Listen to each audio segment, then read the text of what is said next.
Hello అండి, అందరూ ఎలా ఉన్నారు? మీరు కనుక ఫస్ట్ టైం నన్ను చూస్తే నా పేరు వేదిక అండి and welcome back to our channel. నన్ను ఫాలో అయ్యే వాళ్ళు చాలామందికి తెలుసు మేము నెదర్లాండ్స్లో ఉంటామని చెప్పి. సో చాలామంది ఇన్స్టాగ్రామ్లో కూడా నాకు మెసేజ్ చేస్తున్నారండి, అసలు నెదర్లాండ్లో ఎలా ఉంటుంది, అక్కడ ఎక్స్పెన్సెస్ ఎలా ఉంటాయి, జాబ్స్ ఎలా ఉంటాయి, స్టూడెంట్స్కి ఎలా ఉంటుందని చెప్పి చాలా క్వశ్చన్స్ అయితే అడుగుతున్నారనమాట. సో ఆ మెసేజ్ రిప్లై ఇచ్చే కన్నా ఒక వీడియో చేస్తే చాలామందికి యూజ్ అవుతుందని చెప్పి నేను ఈ వీడియో అయితే చేస్తున్నానండి. 1 by 1 అలా అన్ని క్వశ్చన్స్కి వీడియోస్ అయితే చేద్దాం అనుకుంటున్నాను.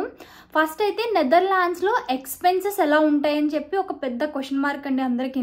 సో అసలు నెదర్లాండ్లో ఎంత ఖర్చు అవుతుంది, హౌస్ రెంట్స్ ఎలా ఉంటాయి, ఇక్కడ ఫుడ్కి, గ్రోసరీస్కి, ట్రాన్స్పోర్ట్కి, ట్యాక్సెస్ ఎలా పే చేస్తారు, ఏంటి ఎంత, ఇవన్నీ కూడా ఫుల్గా అయితే వీడియోలో నేను చెప్తానండి, మొత్తం 1 by 1. సో వీడియోని అయితే ఫుల్గా స్కిప్ చేయకుండా అయితే చూడండి. యూరప్ కంట్రీస్లో ఎక్స్పెన్సివ్ కంట్రీలో నెదర్లాండ్ కూడా ఒకటండి. సో ఈరోజు వచ్చేసి 1 euro రేటు, 1 euro మన ఇండియన్ రూపీస్లో 91 రూపీస్ ఉందన్నమాట ఈ రోజు రేట్ వచ్చేసి. అంటే యూరో రేట్ అనేది ఫ్లక్చువేట్ అవుతూ ఉంటుందన్నమాట, ఒక రోజు ఒక కాస్ట్, ఒక రోజు ఒక కాస్ట్ అలా చేంజ్ అవుతూ ఉంటుంది. సో ప్రెసెంట్ అయితే ఈరోజు వచ్చి 1 euro వచ్చేసి 91 రూపీస్ అండి. నెదర్లాండ్లో అయితే చాలా మంది ఇండియన్స్ ఉన్నారండి, అది కూడా తెలుగు వాళ్ళు అయితే చాలా మందే ఉన్నారనమాట. సో చాలా మంది నెదర్లాండ్స్కి రావాలనుకుంటున్నారు కూడాని. సో నెదర్లాండ్ అనేది లివింగ్కి చాలా బెస్ట్ అనే చెప్పుకోవచ్చండి. ఇక్కడ లివింగ్కి అయితే ఈ కంట్రీ అయితే చాలా బాగుంటుందండి, ఫెసిలిటీస్ కానీ అన్నీ కూడానే. సో చాలామంది ఇండియా నుంచి నెదర్లాండ్స్ రావాలనుకునే వాళ్ళు ఫస్ట్ మనం మెయిన్గా చూసుకోవాల్సింది ఏంటంటే హౌస్ అనమాట. సో చాలామంది చేసే మిస్టేక్ ఏంటంటే ఇండియాలో ఉండగా అక్కడ చూసుకోకుండా ఇక్కడికి వచ్చి హోటల్ బుక్ చేసుకుని అక్కడ నుంచి హౌస్ సెర్చింగ్ అనేది స్టార్ట్ చేస్తారనమాట. అది అంత గుడ్ థింగ్ కాదు. సో ఇండియాలో ఉండగానే హౌస్ సెర్చింగ్ చేసుకోవడం అనేది బెటర్ అండి, అక్కడ ఉండగానే కన్ఫర్మ్ చేసుకోవడం. సో ఎందుకంటే ఒక 1 month టైం అనేది పక్కా పడుతుందండి హౌస్ వెతుక్కోవడం కోసం. సో ఇండియాలో ఉండగానే ఒక యాప్స్ కానీ ఒక లింక్స్ అయితే ఉంటాయన్నమాట, దాంట్లోనే మనం చూసుకుని హౌస్ని ముందే మనం సెర్చ్ చేసుకోవడం బెటర్ అనమాట. నేను ఆ లింక్స్ అనేవి కూడా హౌస్ని ఎలా వెతుక్కోవాలనే లింక్స్ని కూడా నేను కింద డిస్క్రిప్షన్లో పెడతానండి, యూజ్ అవుతుంది ఎవరికైనా సరే. సో ఏంటంటే ఇక్కడికి వచ్చి వెతుక్కునే కన్నా ఇండియాలో ఉండి మనం వెతుక్కోవడం వల్ల టైం సేవ్ అవుతుంది, హోటల్కి పెట్టే బదులు మనం ఇక్కడ పెట్టుకోవడం బెటర్ అని నా ఒపీనియన్. మన మెయిన్ ఎక్స్పెన్సివ్లో హౌస్ అనేది మెయిన్ పార్ట్ కదండి. సో మేజర్ హౌస్ అనమాట. సో ఇక్కడ హౌస్ రెంట్స్ ఎలా ఉంటాయంటే ఫస్ట్ వచ్చేసి ఇక్కడ డిపెండింగ్ ఆన్ ఏరియా బట్టి ఉంటుందండి హౌస్ రెంట్స్ అనేవి కూడా. విలేజ్లో తీసుకుంటే మనకి సిటీకి దూరంగా తీసుకుంటే, పల్లెటూరు టైప్లో తీసుకుంటే ఒక కాస్ట్ అయితే ఉంటుంది హౌసెస్కి, అండ్ సిటీలో తీసుకుంటే ఒక కాస్ట్ అయితే ఉంటుంది అనమాట. సెపరేట్ హౌసెస్కి ఒక కాస్ట్ ఉంటుంది, అపార్ట్మెంట్స్కి 2 BHK 3 BHK అవి కూడా ఉంటాయండి. అలాగే మనకి ఏంటంటే స్టూడియోస్ అని ఉంటుంది అనమాట, స్టూడియోస్ ఉంటాయి. సో అది బ్యాచిలర్స్ ఉండొచ్చండి, స్టూడియోస్ ఉంటాయి అండ్ షేరింగ్ కూడా ఉంటారు ఇక్కడ. సో అలా మనకి 3 types 4 types ఉన్నాయన్నమాట. ఫ్యామిలీ వచ్చేసి 2 BHK తీసుకున్నారనుకోండి, అది ఏరియాని బట్టి ఉంటుంది అనమాట. సో మాకైతే మేము ఉన్న ఏరియాలో మేము కొంచెం సిటీలోనే ఉంటామండి. సో మేము ఉండేది 2 BHK అండి. సో ఒక బిగ్ రూమ్ ఉంటుంది, ఒక కిడ్ రూమ్ కింద అయితే ఉంటుంది అనమాట. సో హాల్ మనకు అన్నీ ఉంటాయి, కిచెన్ కూడానే. సో మా రెంట్ వచ్చేసి 1300 euros అనమాట. సో మాకైతే 1300 euros అనేది చాలా చాలా చాలా చీప్గా అయితే దొరికింది. ఎలా అంటే మాకు ఇంక్లూడింగ్ ఆల్ అండి, gas bill, power bill, wifi bill and utilities అన్నీ కూడా వాళ్ళే ప్రొవైడ్ చేశారనమాట. సో మేము ఏ బిల్లు పే అక్కర్లేదు, అన్నీ కూడా ఇంకా హౌస్ రెంట్లోనే మాకు వెళ్ళిపోతాయి అనమాట. మేము సెపరేట్గా ఏమీ పే చేయమండి, ఓన్లీ హౌస్ రెంట్ మాకు 1300 అనమాట, దాంట్లోనే అన్ని బిల్స్ కవర్ అయిపోతాయి మాకు. సో మాకైతే 1300 euros అండి. మాకు తెలిసిన ఒక నార్త్ ఇండియన్ ఫ్యామిలీస్ ఉన్నాయండి మాకు దగ్గరలోనే. సో వాళ్ళు ఏంటంటే వాళ్ళ హౌస్ రెంట్ వచ్చేసి 1700 euros అండి. వాళ్ళు సెపరేట్గా వాటర్ బిల్ పే చేస్తారు, గ్యాస్ బిల్ పే చేస్తారు, power and wifi bill pay చేస్తారు, అన్నీ పే చేస్తారనమాట. సో ఏంటంటే వాళ్ళు 1700 రెంటు ప్లస్ ఈ బిల్స్ అన్నీ కూడా వాళ్ళు ఎక్స్ట్రాగా అయితే పే చేస్తారు. మెయిన్ ఏంటంటే వాళ్ళు ఉండే ఏరియాలో మన ఇండియన్ స్టోర్ ఉంది, చాలా సూపర్ మార్కెట్స్ ఉన్నాయి, ఇక్కడ పెద్ద పెద్ద సూపర్ మార్కెట్స్ అన్ని ఆ ఏరియాలో ఉన్నాయన్నమాట దగ్గర కానీ. సో అందుకు ఏరియా బట్టి కూడా ఇక్కడ కాస్ట్ ఉంటుందండి. సో ఏరియా బట్టి మనకి ఏమన్నా ట్రైన్ స్టేషన్ కట్ట పక్కనే దగ్గరగా ఉంటే కూడా దాన్ని బట్టి కూడా కాస్ట్ ఉంటుంది అనమాట, చేంజెస్ అనేవి అయితే ఉంటుందండి. సో ఒక ఫ్యామిలీ వచ్చి మనకి ఇక్కడ హౌస్ కావాలి అంటే మినిమం 1200 to 1700 హౌస్ రెంట్ అయితే ఉంటుందండి. సో ఇంక్లూడింగ్ మళ్ళీ వాటర్ బిల్ వచ్చేసి మనకి గ్యాస్ బిల్ వచ్చేసి మనకి 70 to 80 యూరోస్ అయితే ఉంటుంది అనమాట gas bill. And wifi bill వచ్చేసి 45 to 50 యూరోస్ వరకు అయితే ఉంటుంది అనమాట. అండ్ వాటర్ బిల్ కూడా మనకి 50 to 60 అలా ఉంటుందండి. 50 to 60 యూరోస్ అయితే ఉంటుంది అనమాట. ఈ ఎక్స్ట్రా అనమాట. మొత్తం టోటల్గా అయితే ఇలా ఇంత ఉంటుందండి. ఒక 1 BHK 2 BHK 1 BHKకి మళ్ళీ సెపరేట్గా ఉంటుంది. సో 2 BHK ఒక ఫ్యామిలీ ఉండడానికి అయితే మినిమం హౌస్ రెంట్ వచ్చేసి 1200 యూరోస్ to 1700 యూరోస్ అయితే మనకి మినిమం ఉంటుందండి. అండ్ ఇక్కడ ఏంటంటే ఇంకొకటి, మన బ్యాచిలర్స్ ఎవరైనా వస్తే వాళ్ళకు ఉండడానికి కూడా స్టూడియోస్ లాంటివి ఉంటాయి. స్టూడియోస్లో కూడా ఉండొచ్చు అనమాట. 2 persons ఉండొచ్చు అండి స్టూడియో అనేది ఇక్కడ మనకి 1000 యూరోస్ అయితే ఉంటుంది అనమాట దాని రెంట్. అండ్ బ్యాచిలర్స్ ఇప్పుడు 3 persons షేరింగ్లో ఒక హౌస్ తీసుకుని షేరింగ్లో ఉండాలనుకుంటే బ్యాచిలర్స్ వాళ్ళకి కలిపి తీసుకుని హౌస్ 3 persons అలా ఆర్ 2 persons అలా ఉంటారనమాట. సో బేస్డ్ ఆన్ షేరింగ్ బట్టి కూడా మనకి రెంట్ అనేది ఉంటుంది అనమాట. సో ఇదండి హౌస్ రెంట్. తర్వాత మనకి మెయిన్ ఫుడ్ అండ్ గ్రాసరీస్ అనమాట. ఫుడ్ చాలా ఇంపార్టెంటే కదా. సో ఫుడ్కి వచ్చేసి మనం ఫుడ్ అనేది అది బేస్డ్ ఆన్ పర్సన్స్ బట్టి అయితే ఉంటుంది నా ఒపీనియన్లో. అంటే ఇండియన్ ఫుడ్ని లగ్జరీగా తినాలనుకుంటే, అంటే ఇక్కడ ఇండియన్ ఫుడ్ అనేది లగ్జరీ అండి.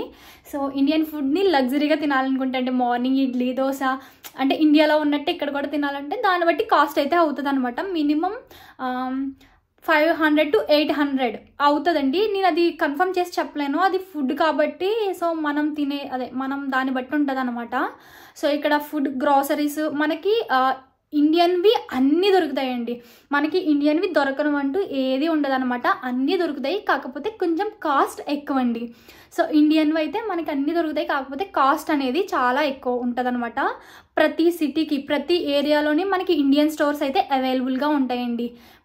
మనకి దగ్గరగానే ప్రతి సిటీకి అయితే ఇండియన్ స్టోర్స్ చాలా మట్టుకి అవైలబుల్గానే ఉన్నాయి ఇక్కడ. సో మనకైతే ఇండియన్ దొరకడానికి అయితే ప్రాబ్లం అయితే లేదండి. శుభ్రంగా అన్నీ దొరుకుతాయి అనమాట. కాకపోతే కొంచెం కాస్ట్ అయితే ఎక్కువ అనమాట. సో మనం ఇక్కడవి కూడా కొన్ని అలవాటు చేసుకుంటే బెటర్ అని నా ఒపీనియన్. సో ఫుడ్కి అయితే ఒక 500 చెప్పలేము, అది ఫుడ్కి మనం క్యాలిక్యులేట్ చేయలేం. సో మేము అవే ఖర్చు మేము క్యాలిక్యులేట్ చేసి నేను నార్మల్గా చెప్తున్నాను. 500 to 800 ఫుడ్కి వేసుకోండి. ఫుడ్కి అయితే 500 to 800 యూరోస్ అయితే మనకి ఫుడ్కి అనమాట. సో అండ్ నెక్స్ట్ వచ్చేసి ట్రాన్స్పోర్ట్ అండి. అండ్ నెదర్లాండ్లో ట్రాన్స్పోర్ట్ అయితే చాలా అంటే చాలా బాగుంటుందండి. ట్రామ్స్ కానీ ట్రైన్స్ కానీ అన్నీ కూడా మనకి చాలా క్లియర్గా అయితే చాలా బాగుంటుంది అనమాట. కొత్త వాళ్ళు కూడా చాలా ఈజీగా ట్రావెల్ చేయొచ్చు, అంత బాగుంటుంది అనమాట. అండ్ మెయిన్ వచ్చేసి ట్రాన్స్పోర్ట్ కన్నా కార్ కూడా తీసుకుని ఉంటారండి. దానికన్నా బెస్ట్ థింగ్ ఏంటంటే నెదర్లాండ్లో సైకిల్ కొనుక్కుని సైకిల్ మీద వెళ్ళిపోవడం చాలా బెటర్ అండి. ఎందుకంటే ఎంటైర్ నెదర్లాండ్ కంట్రీ మొత్తం కూడా సెపరేట్ రూట్ ఉంటుందండి బైసికిల్కి. సో సెపరేట్ రోడ్డే ఉంటుంది అనమాట సైకిల్ తొక్కే వాళ్ళకి. సైకిల్ ఈజీగా అయితే ఇక్కడ ప్రతి ఒక్కళ్ళు సైకిల్ ఉంటుంది అనమాట. సో అందరూ చాలా ఈజీగా సైకిల్స్ మీద స్కూల్స్కి వెళ్ళిపోతారు, ఆఫీసులకి వెళ్తారు. సైకిల్ని అయితే బాగా యూజ్ చేస్తారండి ఇక్కడ వాళ్ళందరూ కూడా. సో సెపరేట్ రోడ్డే ఉంటుంది. సో ఒక సైకిల్ కొనేసుకుని వెళ్ళిపోతానన్నా కూడా చాలా ఈజీగా అయితే ఉంటుంది అనమాట.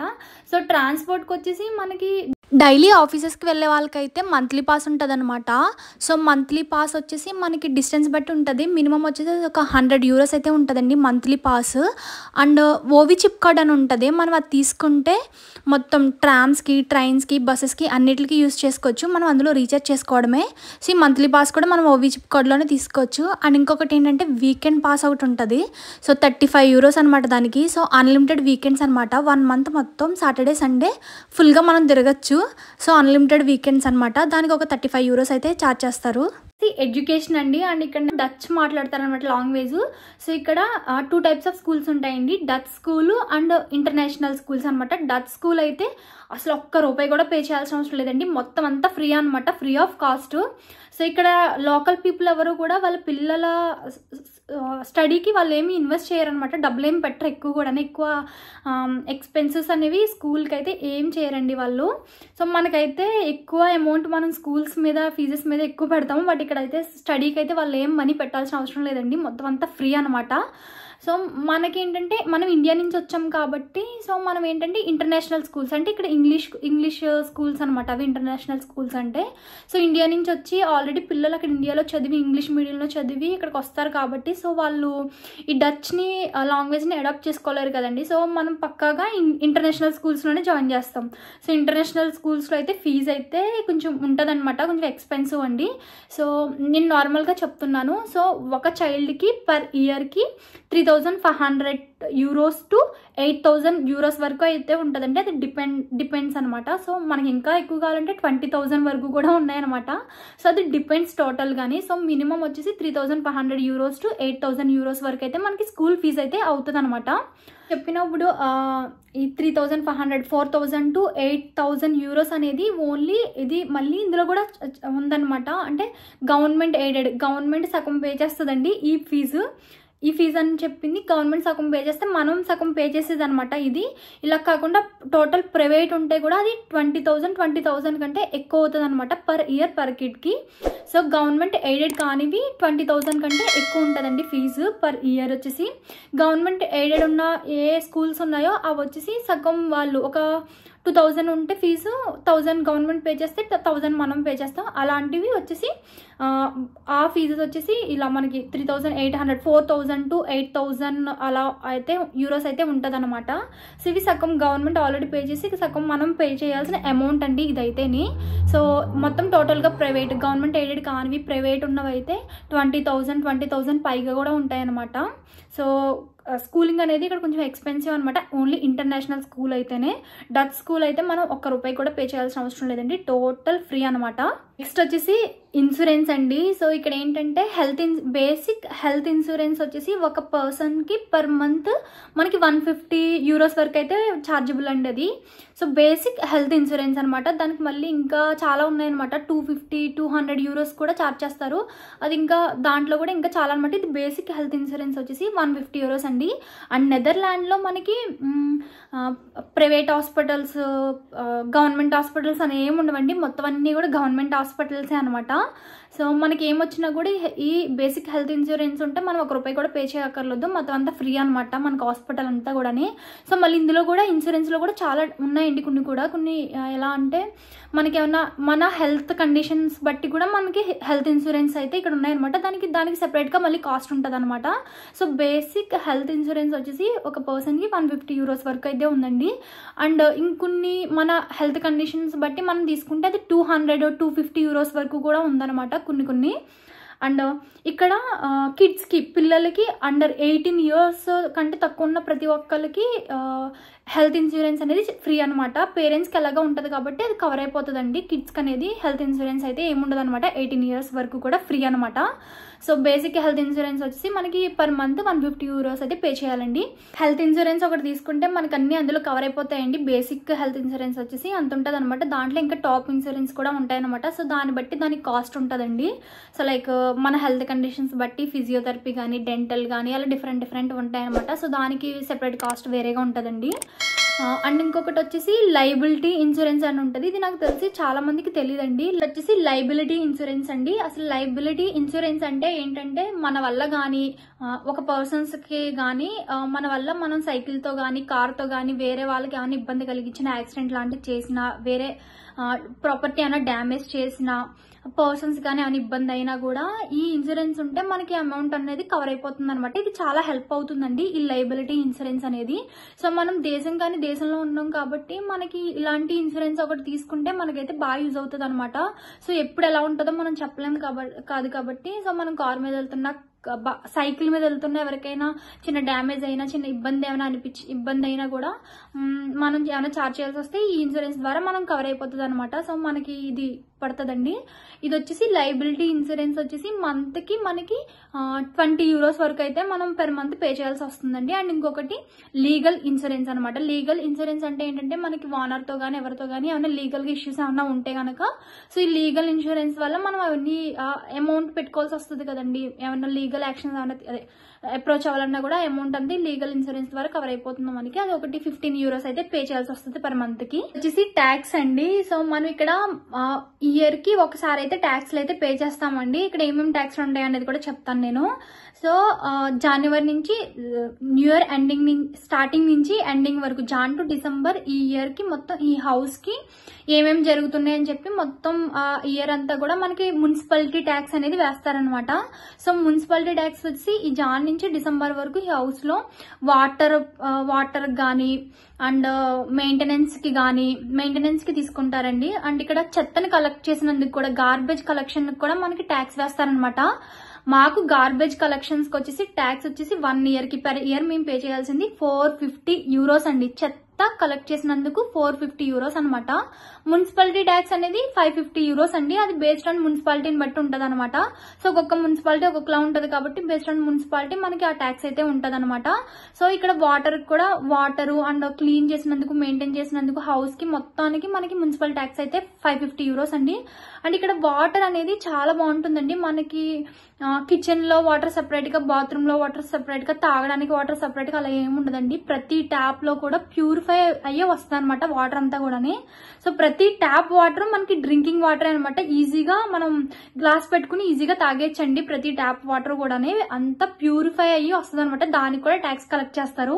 సో ఇక్కడ మనం ట్యాక్స్లు ఎక్కువ అనుకుంటాం కానీ మనం కట్టే ప్రతి రూపాయికి మనకి ఇక్కడ సర్వీస్ అనేది ఉంటదండి. ప్రతి రూపాయికి కూడా మనకి సర్వీస్ అయితే ఉంటదన్నమాట. సో ఈ కంట్రీ అయితే నెదర్లాండ్ వే ఆఫ్ లివింగ్ అనేది చాలా బాగుంటుందండి. క్వాలిటీ ఆఫ్ లైఫ్ అనేది చాలా బాగుంటది అనమాట. నెదర్లాండ్ అనేది కొంచెం ఎక్స్పెన్సివ్ ఏనండి, కాకపోతే క్వాలిటీ ఆఫ్ లైఫ్ అయితే చాలా బాగుంటది అనమాట ఈ కంట్రీలోని. సో ఎవరికైనా రావాలనుకునే వాళ్ళైతే మీ సాలరీని బట్టి మీకు దాన్ని బట్టి మీరు ఆలోచించుకుని రావచ్చు. ఇక్కడ చాలా మంది తెలుగు వాళ్ళు ఉన్నారండి, ఇండియన్స్ కూడా చాలా మంది ఉన్నారు. అండ్ గార్బేజ్ కూడా చెత్తని కలెక్ట్ చేసినందుకు కూడా ఇక్కడ ట్యాక్స్ అయితే వేస్తారండి. చెత్తకి అయితే €450 అనమాట పర్ ఇయర్, సంవత్సరానికి మనం కట్టాల్సింది. ఇక్కడ మనం ఒకసారి కట్టక్కర్లేదు, ఇన్స్టాల్మెంట్స్ అయితే పే చేయొచ్చు అనమాట. త్రీ ఇన్స్టాల్మెంట్ కింద 2 ఇన్స్టాల్మెంట్ అలా 3 times అలా 3 times కింద మనం పే చేయొచ్చండి. ఒకసారి పే చేయాల్సిన అవసరం లేదు. 3 times అలా ఇన్స్టాల్మెంట్ పద్ధతిలో మనం అయితే ఈజీగా పే చేయొచ్చు ఆ అమౌంట్ ని, ఆ ట్యాక్స్ ని. అండ్ ఇంకొకటి వచ్చేసి డాగ్ ట్యాక్స్ అని కూడా ఉంటదండి. నెదర్లాండ్ అనేది డాగ్ ఫ్రీ కంట్రీ అనమాట. సో ఇక్కడ ప్రతి ఇంటికి ఒక 3-4 కుక్కలు అయితే ఉంటాయండి, డాగ్స్. చాలా ఫ్రీగా తిరుగుతాయి అనమాట. కంట్రీ అంతా డాగ్ ఫ్రీ కంట్రీ అనమాట. ఇక్కడ డాగ్స్ కి ఆడుకోవడానికి పార్కులు ఉంటాయండి. అండ్ డాగ్ కలెక్ట్ చేసి వాటికి సెపరేట్ డస్ట్బిన్స్ ఉంటాయండి పీని వేయడానికి. సో సెపరేట్ డస్ట్బిన్స్ ఉంటాయి డాగ్స్ కి, సెపరేట్ పార్క్స్ ఉంటాయండి, చాలా ప్లేయింగ్ ఏరియాలు ఉంటాయి. సో ఇది డాగ్స్ కి చాలా ఫ్రీగా ఉంటదండి, చాలా బాగుంటది అనమాట. డాగ్స్ ఫ్రెండ్లీ కంట్రీ అనమాట నెదర్లాండ్. అండ్ మనకి ట్రాన్స్పోర్ట్ ఎక్కడికి వెళ్ళినా కూడా ట్రామ్స్ లోని, బస్సుల్లోని, ట్రైన్ లో కూడా డాగ్ని ఈజీగా తీసుకెళ్లిపోతారనమాట. వాళ్ళకి టికెట్స్ ఏమి ఉండవు కదా, సో ఈజీగా అయితే తీసుకెళ్లిపోతారు. చాలా బాగా మెయింటైన్ చేస్తారండి డాగ్స్ కోసం అయితే. సో దానికోసం వీళ్ళు ట్యాక్స్ అయితే వేస్తారు. 90 to 100 euros అయితే పర్ మంత్, 90 to 100 euros అయితే మనం పే చేస్తాం. డాగ్ ట్యాక్స్ అనేది ఉంటదండి ఇక్కడ. సో నెదర్లాండ్ అయితే ఏంటంటే నేనైతే అన్ని కవర్ చేశాను అనుకుంటున్నాను, ఎక్స్పెన్సెస్ అన్ని కూడానే. సో నాకు తెలిసిన మట్టుకైతే నేను చెప్పానండి ఇక్కడ ఎంతెంత ఎక్స్పెన్సెస్ ఉంటాయి ఏంటనేది చెప్పి. సో నెదర్లాండ్ అయితే లివింగ్ కి చాలా బాగుంటదండి. క్వాలిటీ ఆఫ్ లైఫ్ అయితే ఇక్కడ చాలా బాగుంటది. నాకైతే పర్సనల్ గా చాలా బాగా నచ్చాయండి. ఇక్కడ ట్యాక్స్లు ఎక్కువ అనుకుంటారు కానీ మనం కట్టే ప్రతి రూపాయికి మనకి సర్వీస్ ఉంటదండి. ఇక్కడ మనం పే చేసే ప్రతి రూపాయికి మనకి సర్వీస్ అయితే ఇస్తారు. చాలా బాగుంటదండి కంట్రీ. కొంచెం ఎక్స్పెన్సివే, బట్ ఏంటంటే క్వాలిటీ ఆఫ్ లైఫ్, లివింగ్ అయితే ఇక్కడ చాలా బాగుంటది అనమాట. నెదర్లాండ్స్లో సాలరీస్ ఎలా ఉంటాయో ఖర్చులు కూడా అలానే ఉంటాయండి. సో మీరు దానికోసం ఏం భయపడద్దు. మీకు ఎంత సాలరీ వస్తుంది ఏంటనేది, ఎంత ఎక్స్పెన్సెస్ అవుతున్నాయి ఇవన్నీ క్యాలిక్యులేట్ చేసుకుని వచ్చే ముందు ఆలోచించుకుని రావాలి. మ్యాక్సిమం అంతా కవర్ చేశారనుకుంటున్నాను. అండ్ నాకు తెలిసిన ఇన్ఫర్మేషన్ని నేను షేర్ చేశాను. మీకు ఈ ఇన్ఫర్మేషన్ కొంచెమైనా యూస్ఫుల్ అనిపిస్తే కనుక ఈ వీడియోని లైక్ చేసి సబ్స్క్రైబ్ చేసుకోండి.